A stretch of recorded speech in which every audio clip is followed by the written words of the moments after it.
Bonjour, tout le monde. Aujourd'hui, je souhaite partager avec vous une histoire émouvante, pleine d'amour, de leçons et de regrets. Elle nous emmène dans une petite ferme tranquille, où une dame aimable nommée Donna Camilla vivait avec son fidèle compagnon, un petit âne qu'elle appelait affectueusement Dito. Le parcours de Benedito nous enseigne beaucoup sur l'importance d'apprécier les personnes que nous aimons et sur les liens que nous tissons. Mais comme tout chemin d'apprentissage, celui-ci était également semé de défis et de rebondissements. Alors que l'âne grandissait, l'orgueil et l'entêtement l'éloignèrent de la personne qu'il aimait le plus, le conduisant sur un chemin de solitude et de tristesse. Pourtant, un sincère regret et le désir de retrouver son ancien ami apportèrent un profond changement dans sa vie.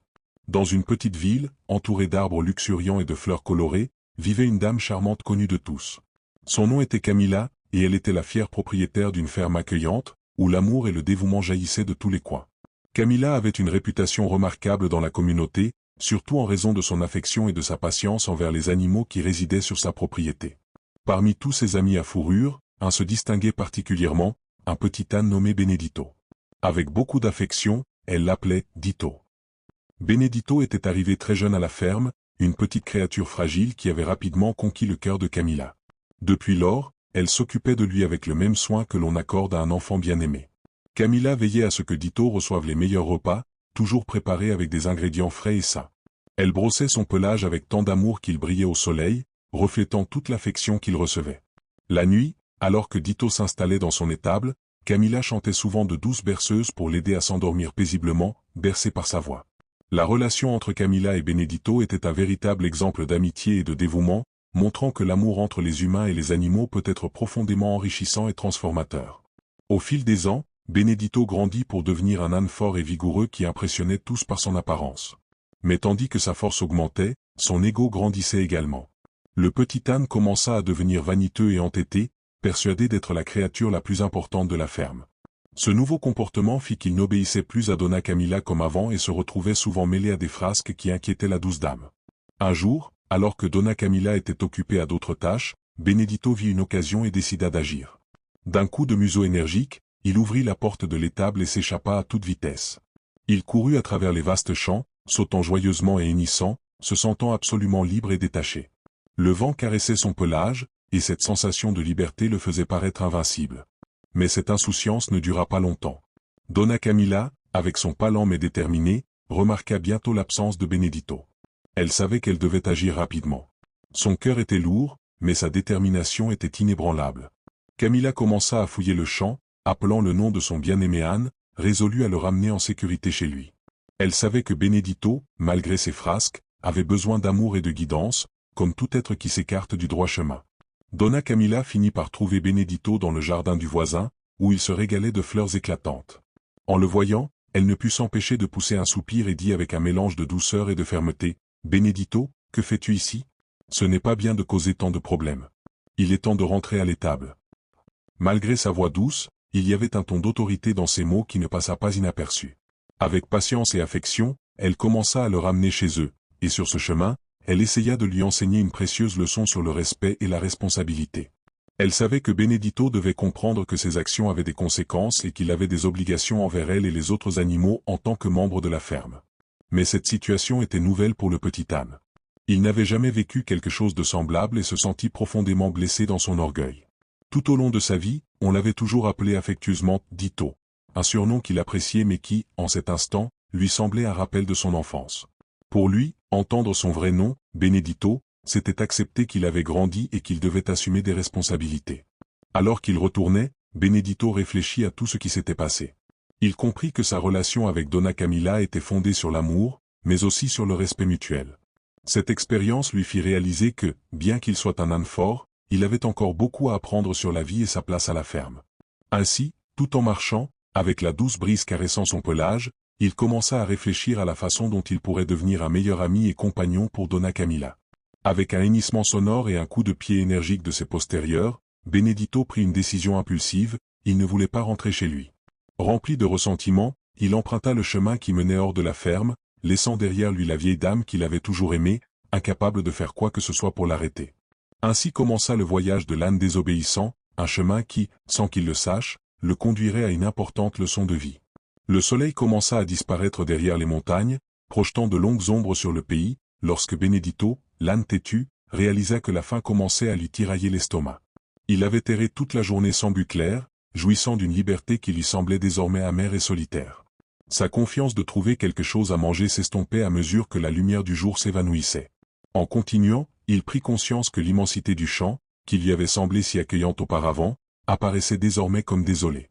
L'environnement, qui autrefois le remplissait de joie, commençait à lui sembler menaçant.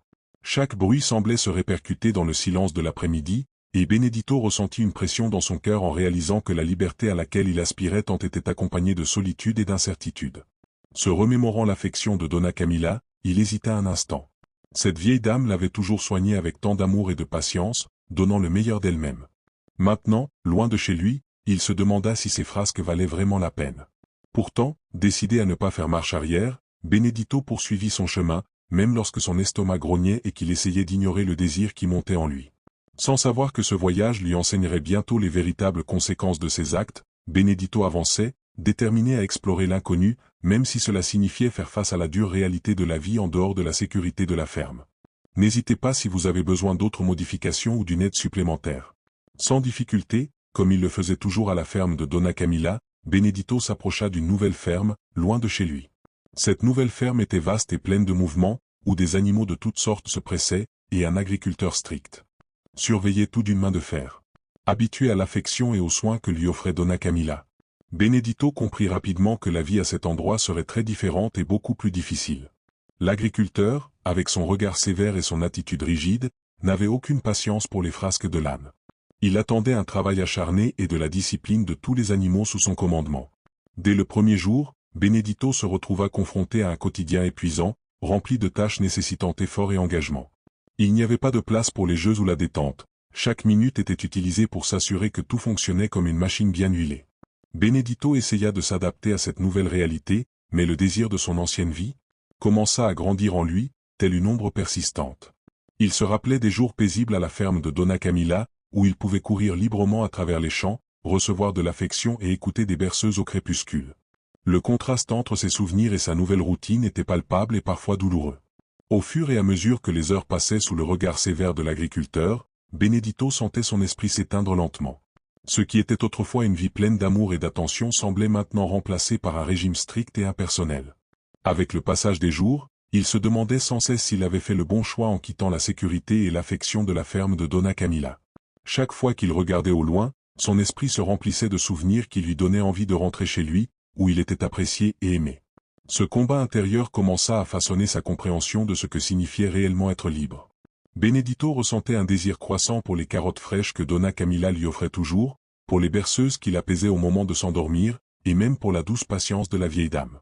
Chaque jour qui passait, la liberté à laquelle il aspirait en se révélait de plus en plus être un fardeau plutôt qu'une bénédiction. Les souvenirs de sa vie antérieure le poursuivaient, lui faisant se demander s'il avait réellement fait le bon choix en laissant tout derrière lui. Avec le même courage que d'habitude, Benedito s'approcha de la mangeoire, où d'autres ânes mangeaient paisiblement. Mais ces ânes étaient très différents de lui, ils étaient des animaux qui avaient travaillé dur toute leur vie et n'étaient pas prêts à partager leur nourriture avec un intrus. Lorsqu'ils le remarquèrent, ils hennirent avec dédain et le poussèrent avec leur corps robuste, laissant clairement entendre qu'il n'y avait pas de place pour lui. Benedito essaya de résister à cette hostilité, se sentant impuissant et désorienté. Il voulait juste quelque chose à manger et un endroit où il pourrait se sentir en sécurité, mais la résistance des autres ânes était inflexible. Entre-temps, le fermier, attentif au tumulte, remarqua rapidement la confusion qui se formait. Son regard sévère se tourna vers Benedito, et il n'hésita pas à s'approcher pour clarifier la situation. Benedito se sentit menacé et incompris, ce qui ne fit qu'accroître son malheur. Il se rappelait des repas copieux qu'il avait à la maison, des nuits paisibles au clair de lune, et il réalisa qu'en choisissant la liberté, il avait laissé derrière lui bien plus qu'il ne l'avait pensé.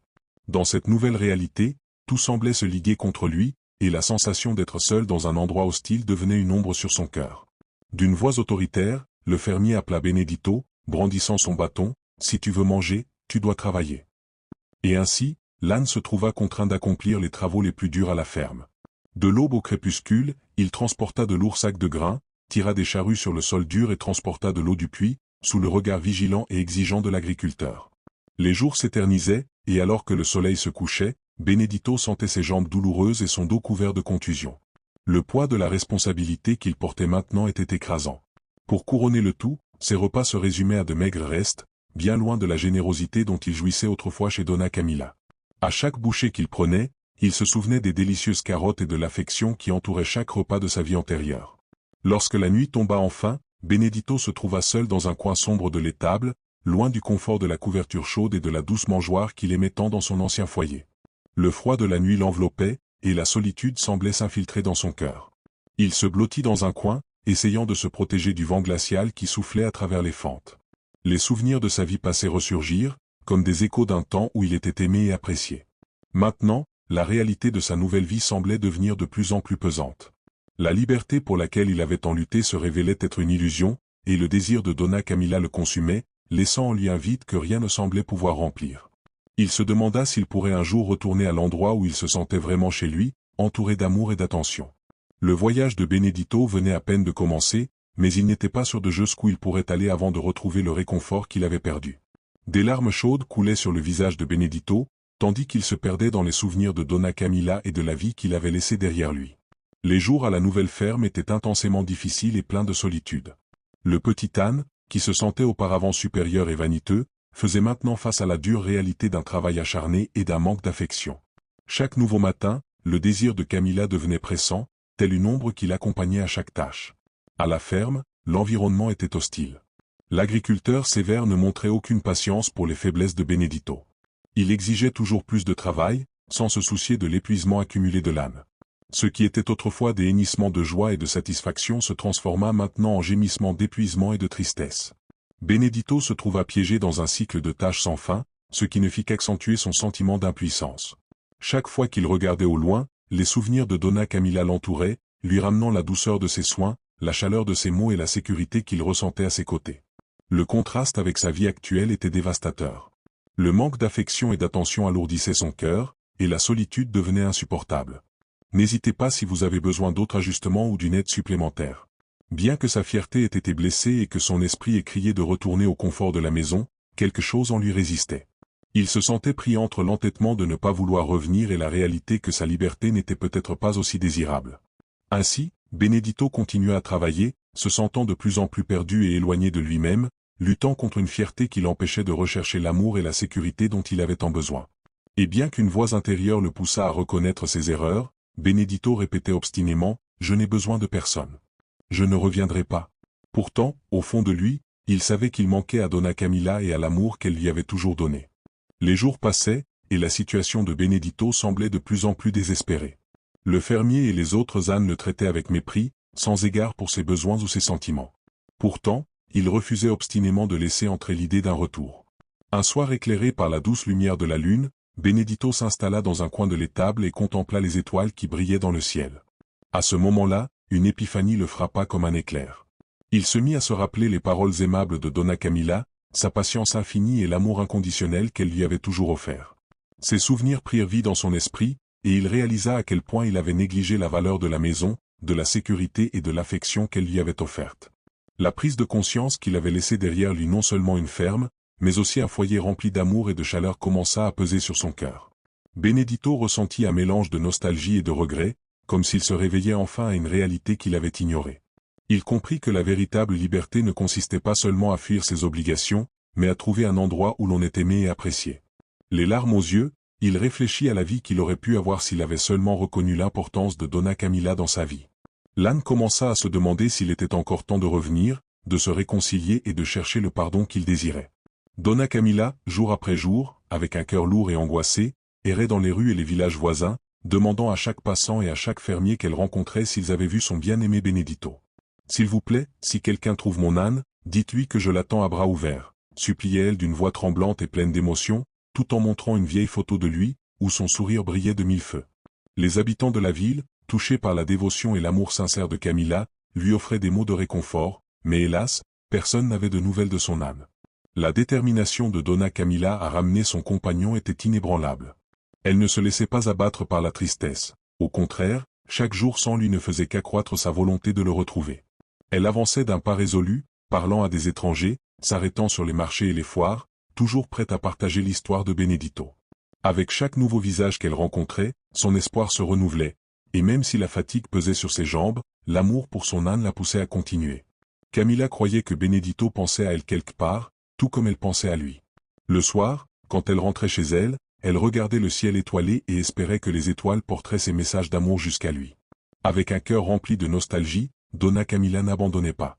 Sa quête était plus qu'un voyage, c'était l'expression du lien profond qui les unissait, un lien que rien ne pouvait briser. Elle était déterminée à retrouver Benedito et à faire tout ce qui était nécessaire pour le ramener chez lui, là où il appartenait vraiment. Donna Camilla, résolue à retrouver son bien-aimé Benedito, décida d'offrir une récompense pour toute information qui pourrait mener à leur retrouvaille. Avec un grand regret, elle commença à vendre tout ce qu'elle pouvait, des meubles aux outils de travail, même les couvertures qui la réchauffaient lors des nuits froides. Sa ferme, autrefois vivante et joyeuse avec les animaux et la nature, se transforma en un lieu silencieux et morne, où l'absence de l'âne se faisait ressentir à chaque coin. Elle ne s'arrêta pas là, les poules, les canards et même les lapins furent vendus, et à chaque vente, sa maison semblait perdre un peu plus de son essence. Ce qui avait été un foyer vibrant devint un espace vide, où seule la nostalgie de Benedito résonnait. Les jours passèrent, se transformant en semaines, et ces semaines devinrent des mois interminables. La nuit, Donna Camilla se retrouvait souvent sous le vieux manguier, l'endroit où elle avait tant partagé de moments de bonheur avec Benedito. Les yeux fixés sur la route qui s'étendait devant elle, elle espérait avec un cœur rempli d'espoir apercevoir la silhouette familière de son âne contre le ciel orange du crépuscule. « Rentre à la maison, Benedito » murmurait-elle au vent, comme si ses paroles pouvaient atteindre son bien-aimé animal. Chaque soupir contenait le profond désir de le retrouver, et chaque nuit, l'espoir que bientôt, la joie de sa présence reviendrait pour combler le vide qui dominait désormais sa vie. Sans toi, cette maison ne sera jamais un vrai foyer. Le temps passait, et bien que le corps de Benedito montrât des signes d'épuisement, l'amour inébranlable de Camilla pour lui demeurait fort. Elle savait, avec une clarté que seul le cœur pouvait comprendre, que le lien qui les unissait était indestructible, même face à son entêtement et sa fierté. Dans les nuits solitaires et étoilées, un désir ardent maintenait Camilla en vie, celui de retrouver son âme têtue, qu'elle avait tant de fois défié, mais qu'elle aimait tant. Un jour, pendant une dure journée de travail, alors qu'il portait de lourdes bottes de foin, Benedito trébucha, épuisé et affamé. Ses forces l'abandonnèrent petit à petit, et il s'effondra au sol, incapable de continuer. Le fermier, agacé et impatient, s'approcha rapidement. Dans un accès de colère, il brandit une pelle, sans hésitation, lui asséna un coup cruel. « Leave toy ain't in utile » cria-t-il, et le son de sa voix résonna dans le silence de la grange, brisant la tranquillité de la campagne. À ce moment-là, quelque chose d'extraordinaire se produisit. C'était la première fois que quelqu'un levait la main contre Benedito, et le choc de cette violence laissa des cicatrices non seulement physiques, mais aussi émotionnelles chez tous ceux qui observaient la scène. La brutalité fut un rappel douloureux que même les êtres les plus loyaux, comme Benedito, pouvaient être traités avec cruauté par ceux qui ne comprenaient pas la valeur d'un lien authentique. La douleur physique que Benedito ressentit était intense et pénétrante, mais ce qui le blessa le plus profondément fut la souffrance dans son cœur. Dans ce moment de souffrance, comme si son esprit cherchait un refuge, l'image de Camilla apparut clairement dans ses pensées. Il se souvint de sa voix douce et apaisante, de ses mains toujours bienveillantes, et des caresses qu'elle lui prodiguait avec tant d'amour. Même lorsqu'il avait été têtu ou désobéissant, jamais elle n'avait levé la main contre lui. Alors que ses souvenirs envahissaient son esprit, des larmes chaudes commencèrent à couler des yeux de Benoît, et avec un gémissement étouffé qu'il pouvait à peine contrôler, il se demanda « Que ai-je fait ?» Le désir de revoir Donna Camilla, avec son affection inconditionnelle, grandissait en lui de manière accablante, envahissant chaque partie de son être. Cet amour pur et sincère qu'il avait toujours reçu d'elle semblait désormais si lointain, et l'absence de sa présence devenait une blessure encore plus profonde que n'importe quelle douleur physique. Chaque seconde qui passait semblait intensifier le regret de Benoît. Il comprenait enfin l'énorme erreur qu'il avait commise en abandonnant le confort et la sécurité de sa maison et de sa chère Donna Camilla. Le désir de revenir, de réparer ses torts, l'envahissait avec une force écrasante, comme s'il ne pourrait trouver la paix qu'en revenant dans les bras de celle qui ne l'avait jamais abandonné, même dans ses moments les plus difficiles. Benoît ressentait en cet instant qu'il n'y avait pas de plus grande erreur que de s'éloigner de la personne qui lui avait toujours donné de l'amour, sans rien demander en retour. Benoît commença à comprendre, profondément et sincèrement, que la véritable liberté et le bonheur ne résidaient pas dans la poursuite de ses impulsions, mais dans l'amour constant et les soins qu'il avait toujours reçus de Donna Camilla. C'était comme s'il réalisait soudainement que la sécurité émotionnelle qu'il recherchait tant avait toujours été présente dans sa vie, mais qu'il l'avait négligée. L'affection de Donna Camilla, ses paroles douces et ses gestes toujours pleins d'amour représentaient une forme de liberté qu'on ne pouvait trouver nulle part ailleurs, sinon dans les liens d'amour qui les unissaient. Avec cette nouvelle compréhension, Benoît décida qu'il devait corriger ses erreurs. Il ne pouvait plus rester éloigné de ce qui était son véritable foyer. Déterminé à retourner là où il appartenait, Benoît rassembla toutes ses forces restantes et élabora, par une nuit calme et silencieuse, un plan pour s'échapper de la ferme. Dans l'obscurité, il entama son long et incertain voyage de retour. Le chemin était difficile, le parcours semé d'embûches, mais ses souvenirs de Donna Camilla et de la ferme familière étaient comme un phare qui le guidait. Malgré l'épuisement, la douleur physique et émotionnelle qui l'accompagnait à chaque pas, il resta fermement résolu. Chaque souvenir de Camilla et des moments passés ensemble ravivait sa détermination. Il se souvenait des matins ensoleillés à la ferme, du son apaisant de sa voix, et de la manière dont elle l'avait toujours traité avec patience et affection, malgré ses erreurs et son entêtement. Benoît avait quitté une maison pleine d'amour et de soins pour échanger cela contre un monde froid et cruel, dépourvu de compassion. Tout cela avait été le fruit d'un moment de colère et d'orgueil, des sentiments qui l'avaient aveuglé et poussé à prendre des décisions irréfléchies. Maintenant, avec un corps épuisé par le dur labeur et les mauvais traitements, et un cœur déchiré par la nostalgie et le regret, il se retrouvait face à la décision la plus difficile de sa vie. Le poids de ses erreurs pesait sur ses épaules, et la seule issue était de faire face à ce qu'il avait laissé derrière lui. Benoît savait que le moment était venu de rentrer chez lui. Il devait retourner à la ferme et affronter la vieille dame qu'il avait tant aimée, celle qu'il avait quittée dans un élan d'orgueil. La peur de ne pas être accueilli le hantait. L'incertitude quant à la manière dont il serait reçu à son retour le rendait nerveux. Peut-être que Camilla ne lui pardonnerait jamais son ingratitude, ou peut-être que le temps et la douleur avaient refroidi l'amour qu'elle ressentait pour lui. Mais quelque chose de plus fort que la peur le poussait à continuer. L'espoir qu'il pourrait au moins recevoir un regard de pardon ou un geste de réconciliation. Chaque pas que Benoît faisait en direction de la ferme était empreint de douleur et d'épuisement. Ses mouvements étaient lents et lourds, comme si le poids de ses décisions le tirait vers le bas. Mais malgré son corps affaibli, sa volonté le maintenait debout. L'homme. Après plusieurs jours de travail acharné, le fermier finit par s'approcher de Benoît, après avoir jusqu'alors maintenu une attitude réservée. Reconnaissant les efforts et l'engagement de l'animal, il décida enfin de lui fournir les informations que Benoît recherchait désespérément. Le fermier lui montra le chemin qui le ramènerait chez lui, un sentier étroit et sinueux qui serpentait à travers les collines et traversait des forêts denses, une route que l'âne n'avait jamais parcourue seul auparavant. C'était un long et difficile voyage, mais c'était la seule route qui le ramènerait à la ferme de Donna Camilla. Le refuge, autrefois si accueillant, semblait désormais avoir expiré son dernier souffle sans sa maîtresse. Les portes grinçaient sous l'effet du vent, et les fenêtres closes dégageaient une aura de désolation. C'était comme si toute la ferme était plongée dans le deuil, puisque Donna Camilla n'était plus là pour lui apporter vie et chaleur. Benoît sentit la tristesse et la culpabilité croître en lui. Chaque regard qu'il jetait sur les lieux familiers lui rappelait sa décision de partir et tout ce qu'il avait laissé derrière lui. Le remords le rongeait. Il errait sans but autour de la ferme, le cœur lourd, ressentant dans chaque détail l'absence de Donna Camilla ou du doux contact de sa main à la manière dont elle prenait soin de tout avec tant d'amour. La dure réalité de ses choix se révélait maintenant clairement et cruellement. Plus que tout travail physique, c'était le fardeau émotionnel de ses erreurs qui pesait sur lui. L'absence de Camilla et l'abandon de la ferme étaient les conséquences directes de son départ, et cette vérité écrasait Benoît. Il comprenait désormais plus que jamais qu'il y avait quelque chose de plus douloureux que n'importe quelle fatigue physique, la perte de ce qui était vraiment important. Malgré toute la tristesse et le vide qui l'entourait, Benoît refusait d'abandonner. Il savait, au plus profond de lui, qu'il devait retrouver Donna Camilla, lui demander pardon et tenter de réparer les erreurs du passé. Avec une nouvelle détermination, plus forte que jamais, il décida de poursuivre sa quête. Il ne pouvait pas accepter que tout soit perdu. Il était temps de faire plus que regretter ses décisions, il devait agir. Benoît commença à interroger les voisins sur le sort de Donna Camilla, animé par l'espoir de trouver un indice qui le guiderait vers elle. Il parcourut les environs de la ferme, explorant les chemins et villages voisins, décidé à suivre toute piste qui pourrait lui indiquer la bonne direction. Finalement, après des jours de recherche incessante, il rencontra un fermier qui lui transmit une nouvelle qui allait bouleverser le cours de son voyage. L'homme lui raconta que Donna Camilla avait tout vendu, la ferme, les animaux, et même ses biens les plus précieux, avant de se lancer à la recherche de son âne bien-aimé. Elle avait parcouru de village en village, offrant des récompenses et demandant à tous ceux qu'elle rencontrait des informations, déterminée à retrouver Benoît, peu importe le temps que cela prendrait. Quand Benoît entendit ces paroles, son cœur se remplit d'un nouvel espoir. La nouvelle que Donna Camilla ne l'avait pas abandonné lui donna une nouvelle force, une force qu'il n'avait pas ressentie depuis longtemps. C'était comme si le lien qu'il avait toujours partagé guidait ses pas, malgré la distance et le temps écoulé. Maintenant, il savait que, tout comme lui la cherchait, Donna Camilla le recherchait avec la même intensité et le même amour. Cela le motiva encore plus à continuer son voyage, car à cet instant, la réunion n'était plus seulement un lointain espoir, elle devenait une certitude. Suivant les indices et les récits des personnes qu'il croisait en chemin, Benoît avançait avec un nouvel objectif. Chaque nouvelle information le rapprochait d'elle, et la détermination dans son cœur grandissait à chaque pas.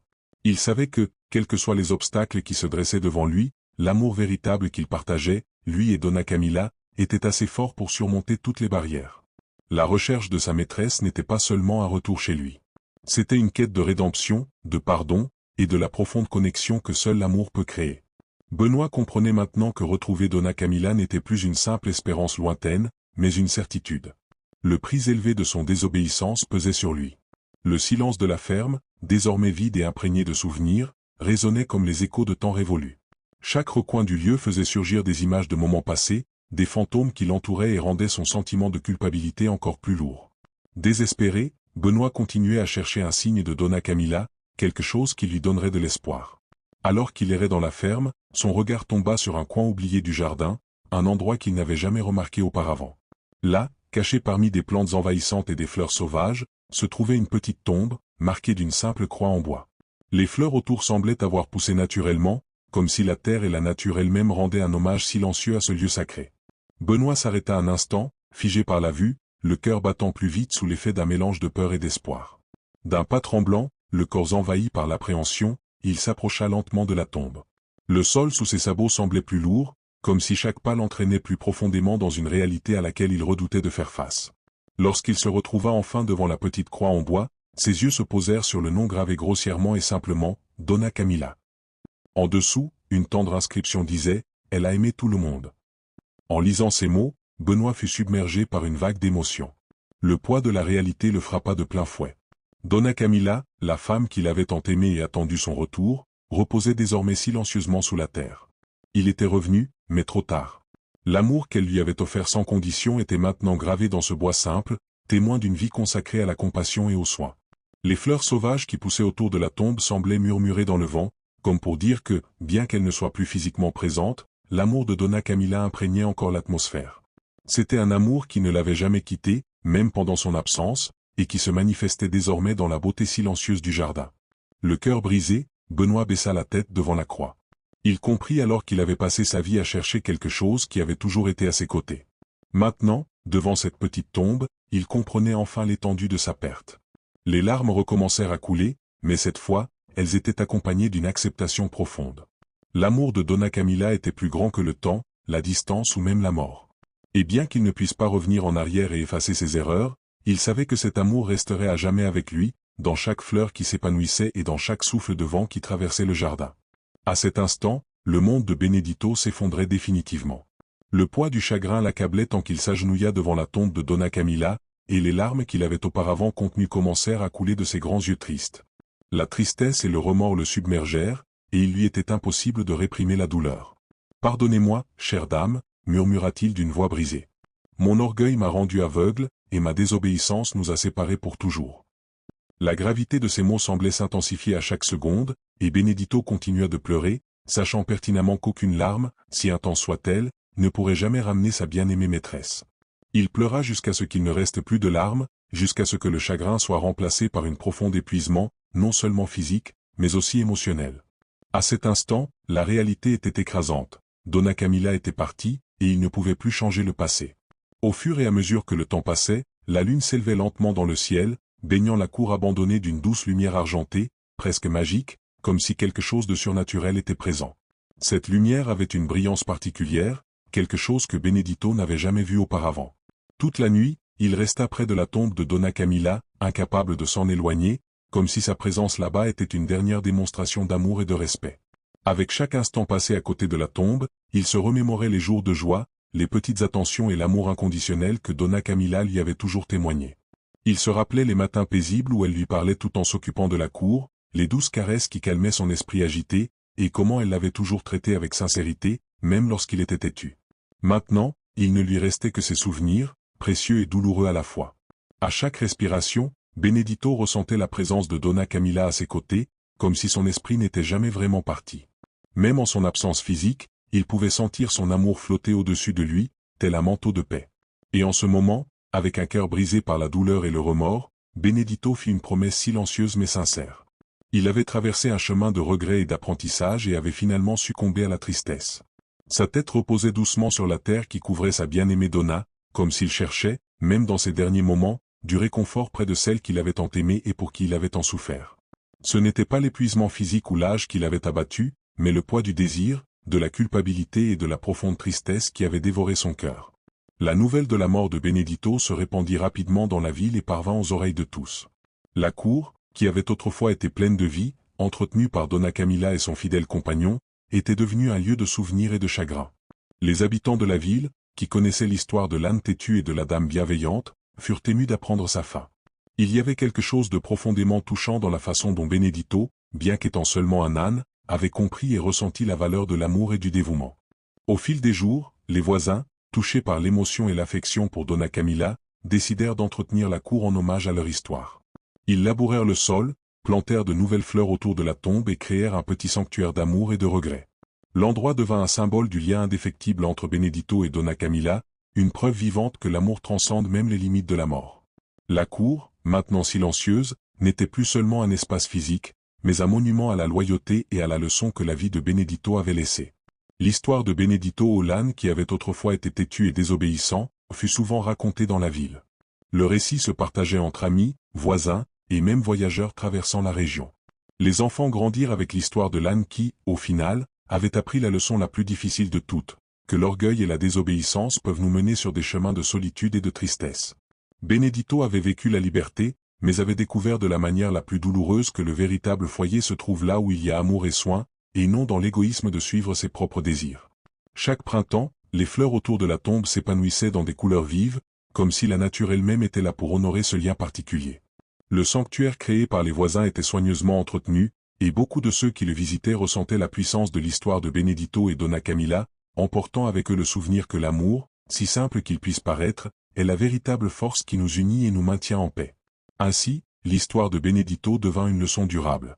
Ce n'était pas seulement l'histoire d'un âne désobéissant, mais l'importance de reconnaître et d'apprécier ce qui compte vraiment avant qu'il ne soit trop tard. L'orgueil et l'entêtement, lorsqu'ils sont poussés à l'extrême, peuvent nous éloigner de ce que nous aimons le plus et laisser des cicatrices que même le temps ne peut guérir. À la fin, Benedito trouva sa paix, aux côtés de celle qu'il avait toujours aimée, et son histoire résonna à travers les générations, rappelant la fragilité de la vie et l'importance de vivre en harmonie avec ceux qui nous entourent. Cette histoire nous rappelle que l'amour et la patience sont de véritables trésors, des précieuses choses que nous devons cultiver et chérir dans nos vies. Il n'est jamais trop tard pour changer, demander pardon et corriger nos erreurs, mais nous sommes également rappelés que le temps n'attend pas. Souvent, nous permettons à l'orgueil et à la désobéissance de se dresser comme des barrières sur notre chemin, d'obscurcir notre jugement et de nous éloigner de ceux qui nous aiment le plus. C'est une leçon dure mais nécessaire. L'orgueil peut nous rendre aveugles et nous conduire sur un chemin de solitude et de remords. Pourtant, un véritable remords, bien qu'il n'ait pas le pouvoir d'effacer le passé, a la capacité d'éclairer l'avenir. Il nous guide, nous pousse à agir avec bienveillance, à faire de meilleurs choix et à réfléchir aux leçons que la vie nous offre.